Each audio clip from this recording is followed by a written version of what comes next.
Welcome to the What to Expect While Fostering and Adopting podcast show. If you're a foster mom on the journey to adoption, already adopted, or somewhere in the middle, trying to figure out how to navigate the foster care system, wanting to grow your family through adoption, trying to balance everything, or stuck in that space of all things unknown, you're in the right place. What if there was a way to fast track your knowledge, prepare you for the good and the hard, and somebody who could answer that long list of questions I know you have? Hi friend, I'm Christine Marie, biblical mindset coach, adoptive mom, and previous foster parent of 77 children. Yep, you heard that right, 77 kiddos. I'm your host, and my goal is to help make your journey a lot easier by sharing my best tools, techniques, and skills that helped me pivot from foster care to adoption, fully surrender, and trust the process. I'm about to bring some calm to the chaos and show you how to navigate through this journey with a whole lot of grace. So go grab your cup of coffee and let's jump in. I'm so excited to be back here again with you today. And today we're going to cover a topic that is kind of twofold. I'm going to be talking about one of the biggest challenges that I see that foster parents have. And this is not a new challenge, but I think it's a challenge that has been around for a very long time and has not been addressed. So I'm going to share with you a couple possible solutions. And I'm also going to be talking about one of the biggest mistakes that I made as a foster parent that goes right along with this. Go grab your notebook, a cup of coffee, and let's dig in. So one of the biggest challenges that I see is that foster parents do not have enough support. They don't have enough supportive people, they don't have enough emotional support, and they don't have enough tangible physical support. What I'm going to be talking about today is the emotional support piece, because I remember when I was a brand new foster parent, when I would talk to my family members, my friends that I had at the time about some of the things that I was struggling with or things that I was excited about or new kiddos that were coming into my home, complexities of their cases. The truth is that nobody could understand, and I didn't yet understand because this was my first or maybe second child. So I really didn't have a support network. I was so brand new. I was young. And I didn't really know where to turn. I know that my certifier had told me that I could get a mentor, but I don't know if you're anything like me. I'm super introverted. It's hard for me to get to know people really well and trust them unless I've spent quite a bit of time with them. What I stepped into then is sharing what I was going through, talking about it with friends and family, and it actually made me feel even more isolated very quickly, because they couldn't understand what I was going through, the feelings I had. A lot of them had advice, bless their hearts, so much advice that really wasn't practical for me, because you literally could sit there and explain the entire story to somebody and they're going to give you their advice, right? But they're not living in it. So it was unfortunately helpful, but not helpful in the same way. And I don't know if I just really truly wanted somebody to process my emotions with me, or if I was really looking for a solution. Do you ever feel like that? Like you just want to be heard? Maybe you don't want somebody to give you the answers. And I felt that with foster care very much, that every child that came in had such a story, such a hard story, such a painful story, such a tale of heartache. Some of the cases were so altering to my brain because I can't imagine a child walking through a situation that hard, much less an adult walking through a situation that hard. But some of them were honestly a little bit shocking to my brain. I remember one of the first kiddos we had, it was actually a part of an FBI case as well. And so you could imagine, I'm not going to go into any of the details, but it was a lot. It was a lot for me to mentally process. And so when I would try and discuss some of the ways I was feeling and how did I, what were some tips to best approach this child? Of course, this child had a counselor and a therapist and a caseworker and all the people, right? But truly, how do you parent this child differently?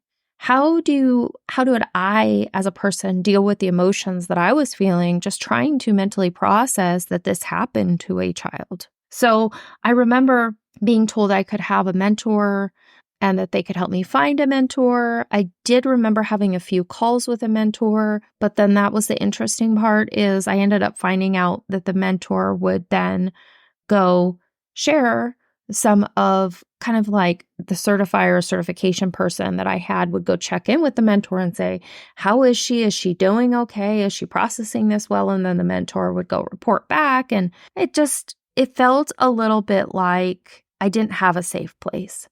And I truly feel like that's the safe place, that emotional soundboard, that emotional processing, that emotional just person who's going to stand in the gap is really missing in the foster care system. There is counselors and therapists for the children.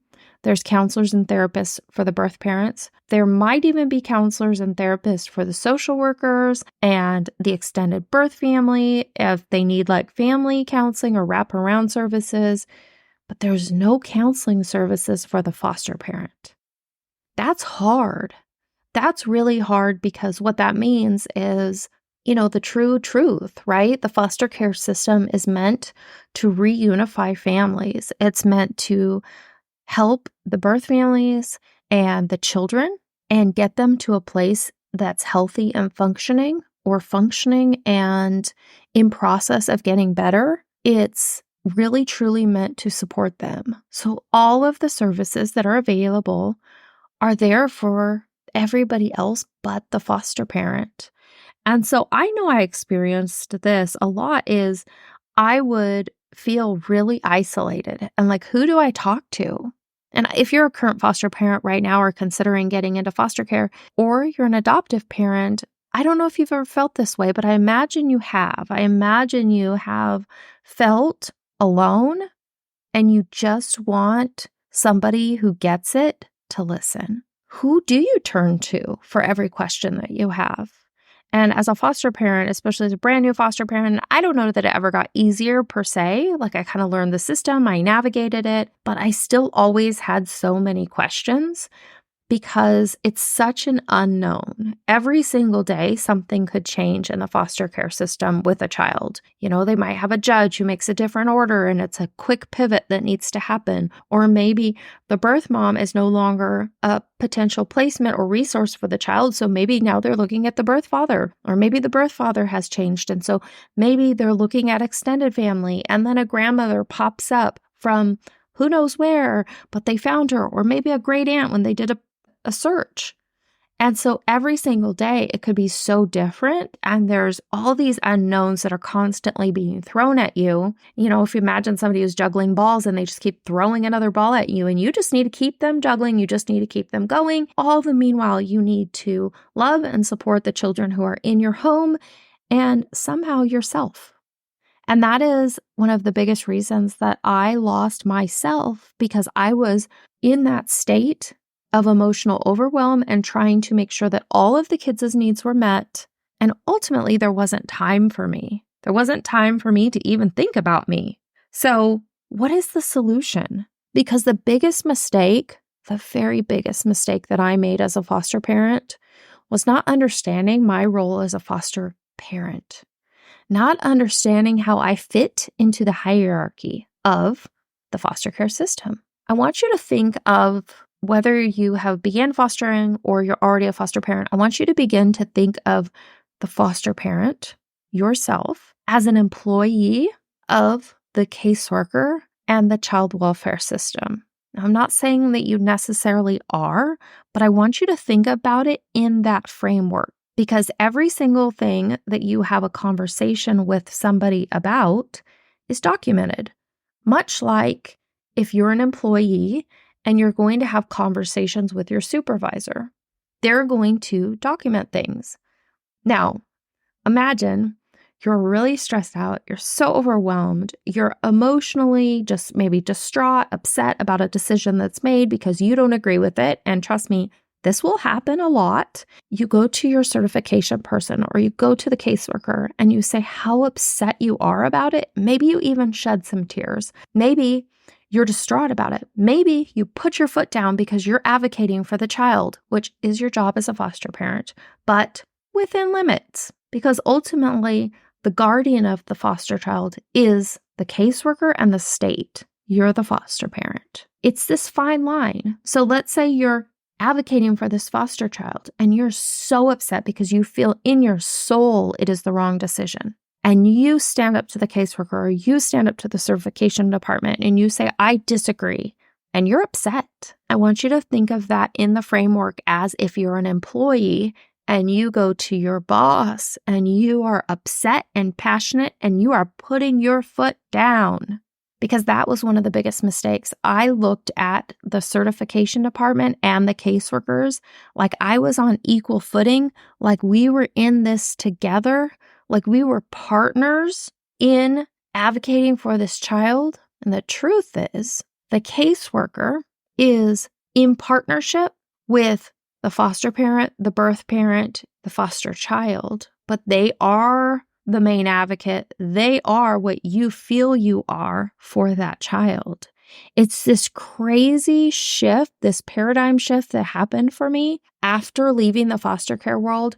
I realized how when I would get upset or I would get frustrated or I would feel like I need to put my foot down or I would need to advocate for something that was contrary to the caseworker, which is also ultimately the caseworker's in charge. When I did that, it was like going to battle with your employer, and it doesn't end well. It doesn't work out well when you're telling a caseworker what they should be doing or what you would be doing if they were really thinking of the child. You guys, this totally took me back, and I was only able to see this once I was no longer a foster parent, which I was removed from the whole kind of like, when hindsight is 2020, when I was able to look back and say, wow, I was pretty arrogant thinking that I knew better because ultimately I was so protective of this child and that's my job, right? But the caseworker sees the entire big picture. And I know sometimes as foster parents, we feel like we see all of it too, but truthfully, we don't. Every single bit of information is never shared with us.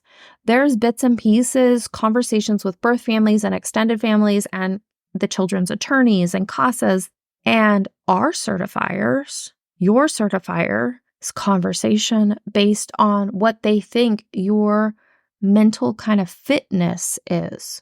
If your certification person came over to your house and you are super upset and you were like, I'm not okay with this, they document that. They document that. And it's almost like, I want you to think of this as like an unruly employee. You're not playing the game right.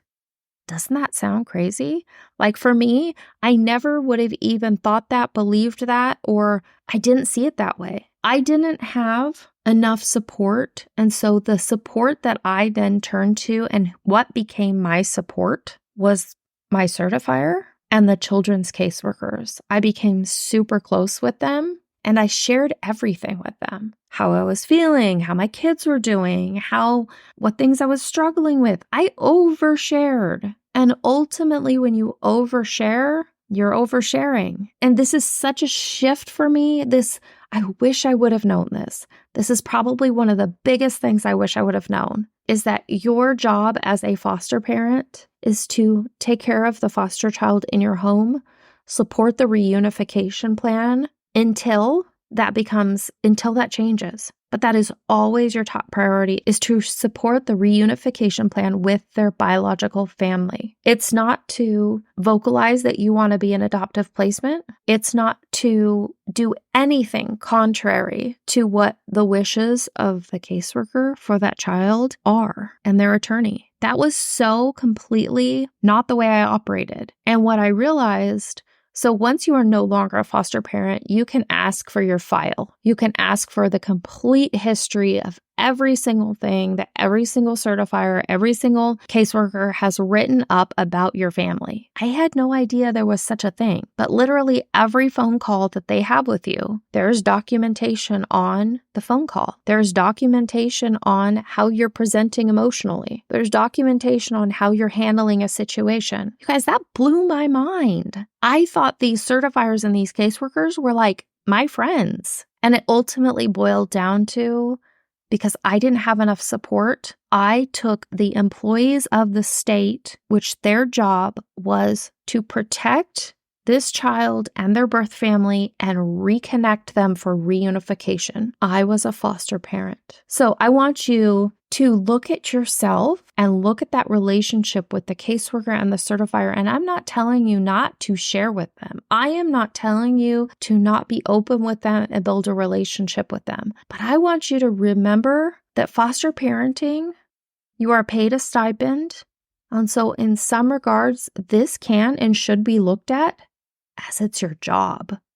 You show up your very best anytime you have conversations with caseworkers or certifiers or attorneys or anybody who's coming in your home to visit the child. You show up your best for your family and for the child who's in your home. And that's where you need to find outside support so that you can have your cup filled and you can process your emotions with somebody else other than the caseworker and the certification department and anybody else related to the child. The information you share with them should be strictly focused on the child, their needs, and anything that they need to know that would impact that child in your home. If you're feeling stressed out, you're having panic attacks, you're overwhelmed, you didn't sleep very well, oversharing. Unless it's asked of you. That's oversharing. I would encourage you to really look at these caseworkers as your employers. And I know that's not what they are, but I am asking you to reframe it in your mind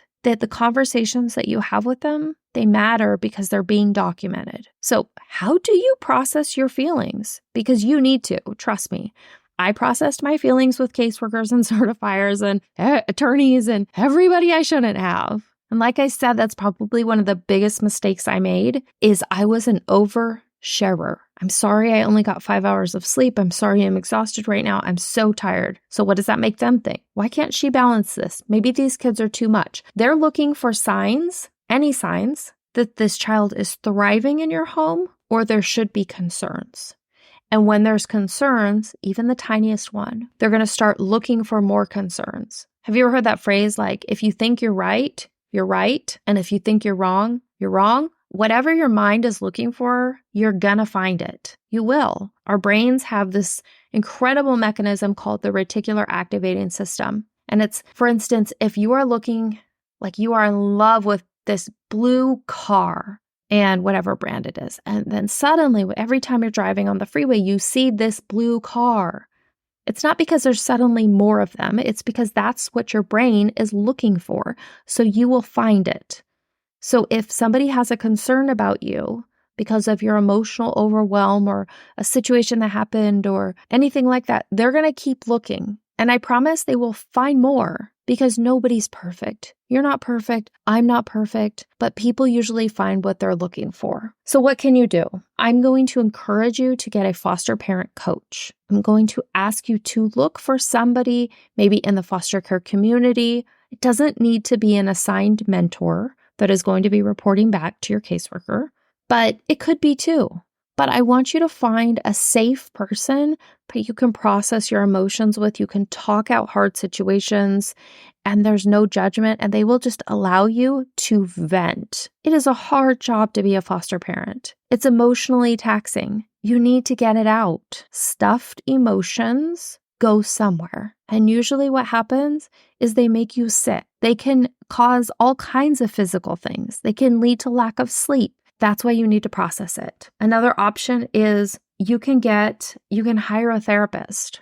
You can go once a week to therapy and completely process your emotions and then talk to the therapist and say, what of this is important that I share? You can also journal out your emotions and then look through your journaling and say, is any of this really that I need to share with the caseworkers? I remember when I was a foster parent and I would send an email and it was kind of like a dear diary. This is what the child was struggling with.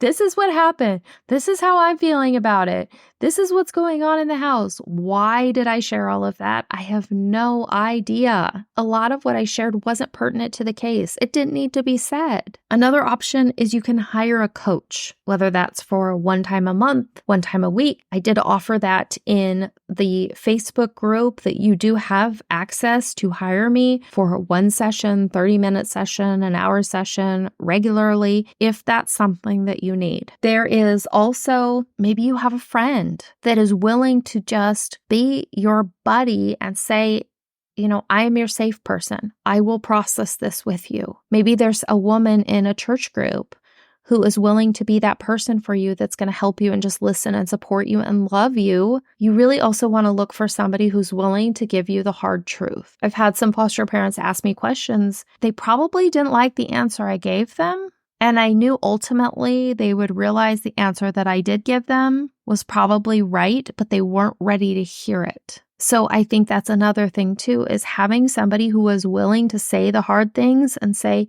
I realize that you are super stressed out with this and you are struggling and this is overwhelming for you. And I would encourage you to get a night away from, your house, go to the beach for the weekend. I would encourage you to spend a few hours at the gym every day to let go of some of this. I want to encourage you with this episode is that you need support. Foster parents desperately need emotional support, but your emotional support cannot and should not be your caseworker, your certifier, or anybody in that hierarchy of the child welfare system that is supporting that child. You need a safe place that you can process to be able to get the feelings out and then come back and say, okay, now that I feel better, I have to talk it out, I have to get it out, and then I feel better. Unfortunately, I was talking it out, getting it out to the people I shouldn't have. Of course, I want to re-emphasize, you always want to share the important details about the child. You always want to make sure that you are never holding anything back that a caseworker or the certification department needs to know. Never hold things back that are important to the case. But you have to keep your emotions in check. You have to show up as your very best self at every single visit when these people come to your house. Remember the first time that you went in and maybe you filled out the paperwork, or maybe this hasn't been the first time yet, but I want you to, when that first time is, to mentally process how you're feeling first time you show up into the child welfare office and fill out your paperwork to become a foster parent. Did you dress a little bit nicer? Did you smile more? Did you talk carefully? Were you thoughtful?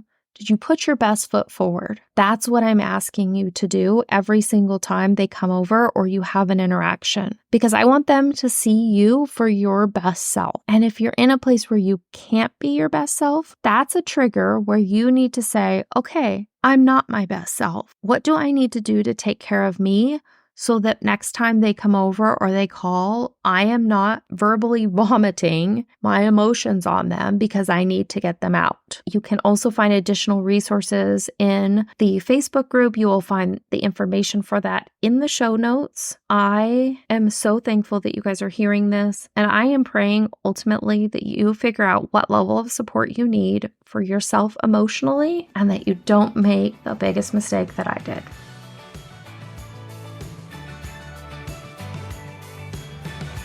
Hey friend, I hope that you loved today's episode. I pray it blessed you and helped you see that you have a friend in your corner who truly understands what you're walking through.